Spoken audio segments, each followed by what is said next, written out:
Robo-Bunnies versus pythons. Innovative solutions to Florida's invasive species crisis. Imagine a world where invasive species are wreaking havoc on native ecosystems, and the solution comes in the form of a vibrating robot bunny. Sounds like science fiction, right? But for Florida, this might just be the answer to its Burmese python problem. The state's Everglades have been overrun by these slithery creatures, causing a devastating impact on local wildlife. But here's where it gets interesting. A team of researchers has developed a novel approach to curb the python population, and it involves using robotic bunnies as bait. Yes, you read that right, Robo-Bunnies. But before we dive into the details, let's understand the gravity of the situation. The Burmese python, native to Southeast Asia, has been living in the Everglades since the 1970s and has established a breeding population in the area. The consequences have been catastrophic, with a 99% decline in raccoon populations, an 87.5% decline in bobcat numbers, and a complete disappearance of rabbits. The local ecosystem has been decimated, and it's a crisis that requires immediate attention. So what's being done to address this issue? Well, for starters, the Burmese python has been illegal to buy, sell, or transport in Florida since 2021. Professional snake hunters have been brought in to advise locals that the snakes are being tracked using near-infrared cameras and DNA technology. But these efforts haven't been enough, and that's where the Robo-Bunnies come in. The idea is to use these robotic bunnies as lures to attract pythons, which can then be trapped and killed. It's a clever approach, and one that might just work. The Robo-Bunnies are designed to mimic the real thing, with mechanical components that can make them move, and heaters to make them blood war. They even have bunny perfume to give them the right scent. It's a game changer, according to Mike Kirkland, senior invasive animal biologist at South Florida's Water Management District. But here's the thing, this approach is not without controversy. Some might argue that using robotic bunnies as bait is unethical or even cruel. Others might question the effectiveness of this method, especially when compared to more traditional approaches. And this is the part most people miss. The Robo-Bunny project is still in its experimental phase, and the data from the study won't be available until November. So, while it's an intriguing idea, it's still uncertain whether it will be successful. But if it does work, it could be a valuable addition to the anti-python arsenal.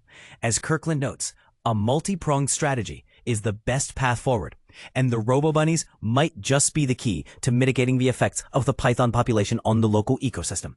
So what do you think? Is using robotic bunnies as bait a viable solution to the Burmese python problem, or is it a misguided approach? Share your thoughts in the comments below. The future of the Everglades and its native wildlife depends on finding effective solutions to this crisis, and it's time to think outside the box. The use of Robo-Bunnies might just be the start of a new era in conservation efforts, and it's an idea that's certainly worth exploring further. As we move forward, it's essential to consider all possible approaches, no matter how unconventional they may seem.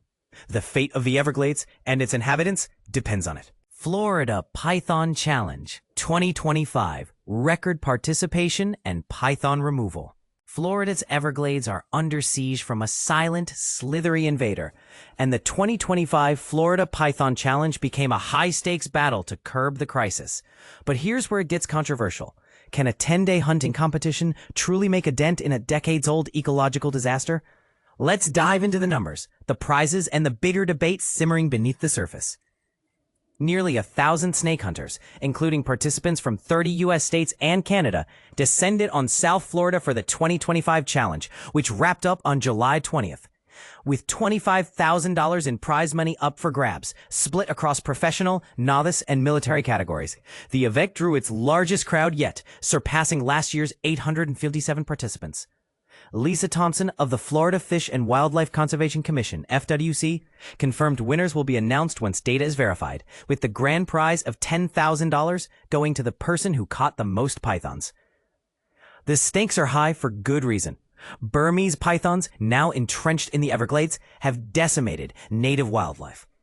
A recent study shocked researchers when it revealed a python swallowing a 77-pound deer, nearly 70% of a snake's own weight. And this is the part most people miss. These snakes aren't just eating small mammals like raccoons and opossums. They're reshaping entire ecosystems by outcompeting predators and destabilizing food chains. The challenge itself spans 8 sprawling locations, from the Southern Glades Wildlife Area to Everglades National Park. Hunters must follow strict rules, including humanely killing any python they catch. The process requires precise steps. First, targeting the brain to induce unconsciousness, then destroying it to ensure the snake cannot recover. Critics argue this is inhumane, while organizers stress it's necessary for ecological protection. Should we prioritize animal welfare over ecosystem survival? Share your thoughts below. Last year's winner, Ronald Kiger, bagged 20 pythons to claim the top prize. But with estimates suggesting tens of thousands of pythons inhabit the region, the question looms, can these hunts ever truly solve the problem? The U.S. Geological Survey says complete eradication is unlikely, but controlling their spread remains critical. Some propose innovative solutions, like biological controls or DNA tracking, while others defend the hunts as the only viable option. Where do you stand? The 2025 challenge offered prizes for the longest python caught, the most snakes at each category, and even a military-specific division. Yet, as participants return year after year, the real debate isn't just about numbers. It's about whether a temporary competition can address a permanent crisis. What do you think? Is this a step forward or just a drop in the bucket? Drop your opinion in the comments and let's discuss. Inside the 2025 Florida Python Challenge, massive snakes captured. In a stunning display of wildlife management, the Florida Python Challenge has once again captured the attention of nature enthusiasts and conservationists alike. This year, over 900 brave participants from both the United States and Canada took on the daunting task of confronting these massive snakes directly in order to compete for a cash prize. Running from July 11th to July 20th, this annual 10-day event aimed to encourage the removal of invasive Burmese pythons from various locations across South Florida. According to reports from the Palm Beach Post and Naples Daily News, this initiative is crucial as these non-native snakes pose a significant threat to the delicate ecosystem of the Florida Everglades. Organized by the Florida Fish and Wildlife Conservation Commission, the challenge serves as a vital conservation effort. The website for the event states, "The Florida Python Challenge is an exciting conservation effort which helps protect the rare Everglades habitat and the animals that live there from these invasive non-native snakes. This highlights the importance of the challenge not just as a competition, but as a necessary action for preserving local wildlife." Participants compete in various categories, including professional, novice, and military, with cash prizes awarded to the winners. However, as of now, the results for this year's challenge have yet to be announced, leaving many eager to see who will emerge victorious. For those interested in the ongoing battle against invasive species, the Florida Python Challenge offers a fascinating glimpse into the efforts being made to protect the Everglades.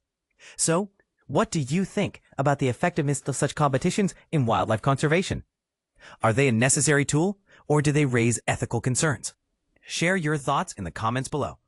Contributing sources include the Palm Beach Post, Naples Daily News, and the USA Today Network. Taylor Ardrey, a dedicated news reporter for USA Today, can be reached at tardry@gannett.com.